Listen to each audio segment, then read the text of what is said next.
श्रीमद्भगवद गीता 5वां अध्याय। अर्जुन बोले, हे कृष्ण, तुमने पहले कर्मों का त्याग करने को कहा, फिर कर्म की प्रशंसा करते हो। इन दोनों में जो अधिक हितकर है वह एक बात निश्चय करके बतलाओ। श्री कृष्ण बोले, कर्मों का त्याग और कर्मों को करना ये दोनों ही मोक्ष देने वाले हैं, परंतु इन दोनों में कर्म त्याग से कर्म योग हितकर है। जो किसी से द्वेष नहीं रखता, ना किसी पदार्थ की इच्छा करता है, वह सन्यासी है। ऐसा पुरुष संसार के बंधनों से छूट जाता है। सांख्य और योग को मूर्ख लोग ही पृथक पृथक कहते हैं, पंडित नहीं कहते हैं।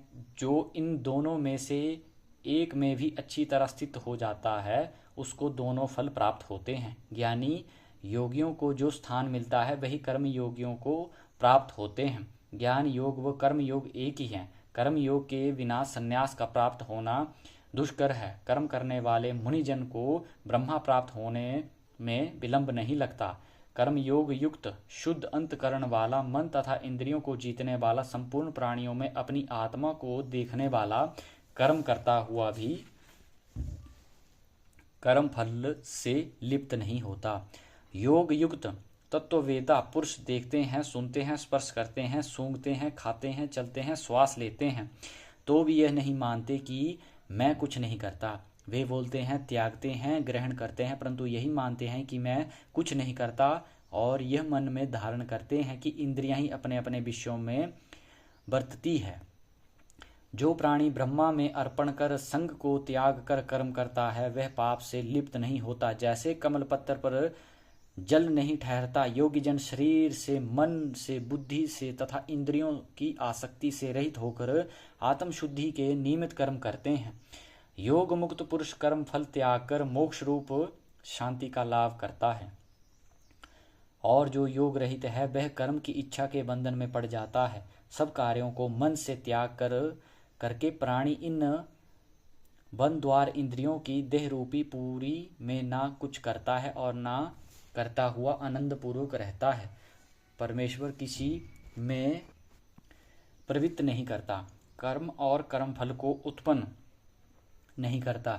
ये सब प्रवृत्ति द्वारा होते रहते हैं। परमेश्वर किसी के पुण्य तथा पाप को नहीं लेता। ज्ञान और अज्ञान से आच्छादित है, उससे जीव मोह को प्राप्त हो जाते हैं, परंतु आत्मज्ञान के द्वारा जिनका अज्ञान नष्ट हो गया है, उनका वह आत्मज्ञान परमेश्वर के रूप में ऐसा भाषित करता है। जिस प्रकार सूर्य संपूर्ण संसार को प्रकाशित कर देता है, उसी परमात्मा में जिसकी बुद्धि स्थिर है और उसी में मन लगाते हैं, उसी में निष्ठ रखते हैं, और जो सदा उसी के ध्यान में लगे हैं, ज्ञान द्वारा जिनके सब पाप नष्ट हो गए हैं, वे इस संसार में जन्मते नहीं।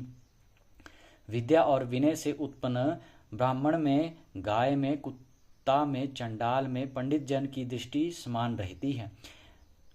जिसके मन में इस तरह की समानता उत्पन्न हो गई, उन्होंने इस लोक में जन्म मरण रूपी संसार को जीत लिया, क्योंकि ब्रह्मा निर्दोष और सर्वत्र समान है, इसलिए वे ब्रह्मा को प्राप्त हो जाते हैं।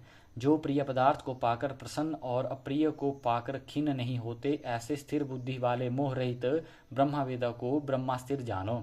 बाहरी पदार्थों में जो चित्त को आसक्त नहीं होने देता, वही आत्म सुख का अनुभव करता है, और ब्रह्मा के अंतकरण को मिला अक्षय सुख मोक्ष प्राप्त करता है। वे इंद्रियों के स्पर्श से जो भोग देते हैं, वे दुखदायी, प्रस्तुत दुखदायी होते हैं। उनका आदि भी है और अंत भी है और कौंतेय भी। ज्ञानी लोग ऐसे भोगों से रत नहीं होते। शरीर छूटने के पहले जो मनुष्य काम और क्रोध के वेग को सहन करने में समर्थ होता है, वह योगी और सच्चा सुखी है। जो योगी आत्म सुख से सुखी, अंतरात्मा के आनंद में आनंदित और अंतर ज्योति से ही प्रकाशित है, वह ब्रह्मा रूप होकर ब्रह्मा निर्वाण मोक्ष को प्राप्त होता है। पाप जिसके नष्ट हो गए हैं, कुबुद्धि दूर हो गई है, मन को जिन्होंने वश में कर लिया है, जीव मात्र का जो हित चाहते हैं, ऐसे योगी को ब्रह्मा निर्वाण प्राप्त होता है। काम और क्रोध जिनमें नहीं है, मन के वेग को जिसने रोक लिया, ऐसे आत्मज्ञानी योगियों को ब्रह्मा निवारण सहज ही प्राप्त होता है। बाहरी पदार्थों के संयोग से अलग रहकर दोनों वोहों के बीच में दृष्टि लगाकर नासिका के भीतर चलने वाले प्राण अपान वायु को सम करके इंद्रिय मन और बुद्धि को वश में करके इच्छा भय तथा क्रोध को त्याग मोक्ष की इच्छा करने वाले योगी जी जीवन मुक्त हैं। जो मुझको सब यज्ञों और तपों का भोक्ता, संपूर्ण लोकों का स्वामी और सब प्राणियों का मित्र जानते हैं, उन्हीं को शांति प्राप्त होती है। इति श्रीमद्भगवद्गीता शुपनिषत्सु ब्रह्म विद्या योग शास्त्रे श्री कृष्ण अर्जुन संवादे संन्यास योगो नाम पंचमो अध्याय।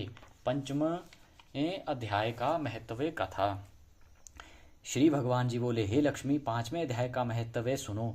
एक ब्राह्मण पिंगल नाम का अपने धर्म से भ्रष्ट हुआ। वह कुसंग में बैठ मच्छी मांस खावे, मदिरा पान करे, जुआ खेले। देव योग से वह पिंगल एक राजा के यहाँ नौकर हो गया। राजा के पास और लोगों की चुगली किया करे।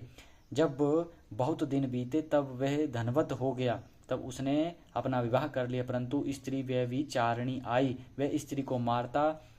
उस स्त्री ने दुखी होकर अपने पति को विष दे दिया। वह ब्राह्मण मर गया। उस ब्राह्मण ने गिद्ध का जन्म पाया। कुछ काल पीछे वह स्त्री भी मर गई। उसने तोते का जन्म पाया। तब वह एक तोते की स्त्री हुई। एक दिन वह तोती ने तोते से पूछा, हे तोते, तूने